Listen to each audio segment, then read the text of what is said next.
Thank you అధ్యక్ష. మహేశ్వర్ రెడ్డి అధ్యక్ష, అవకాశం ఇచ్చినందుకు ధన్యవాదాలు అధ్యక్ష. పేజ్ 21 ప్రొసీజర్ బుక్లో చాలా స్పష్టంగా any member when called by speaker may put a supplementary question for the purpose of further elucidating any matter of fact regarding which an answer has been given. దీన్ని గౌరవించి మీరు మాకు అవకాశం ఇచ్చినందుకు ధన్యవాదాలు అధ్యక్ష. ఈరోజు అధ్యక్ష, ఈ రాష్ట్ర ప్రభుత్వం గౌరవ ఉప ముఖ్యమంత్రి గారు బట్టి విక్రమార్క గారు బడ్జెట్ ప్రవేశపెడుతూ 2,91,159,000 కోట్ల బడ్జెట్ని ప్రవేశపెట్టిన అధ్యక్ష.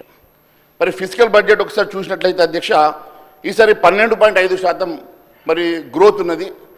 అది జిఎస్డిపి అధ్యక్ష.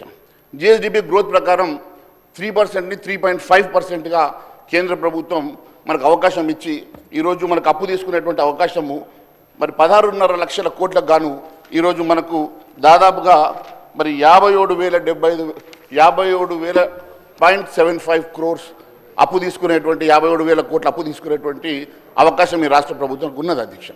కానీ రాష్ట్ర ప్రభుత్వం ఈరోజు 1,27,000 కోట్లు అప్పు చేసి మరి ఏ రకంగా ఎఫ్ఆర్బిఎం పరిధిని దాటి తీసుకుంటా ఉన్నది, గ్యారంటీస్తో పాటు కానీ నాన్ గ్యారంటీస్ కానీ లేకుంటే ఏ విధమైనటువంటి అప్పైనా కానీ ఈరోజు ముఖ్యంగా మీరు చూసినట్టయితే అధ్యక్ష, మరి మొన్ననే మనం పేపర్లో చూసాం అధ్యక్ష, ఈరోజు ఈ రాష్ట్ర ప్రభుత్వంకి దాదాపు ఎకరం రాయదుర్గంలో ఉన్నటువంటి భూమి ఎకరం 50 కోట్ల రూపాయలు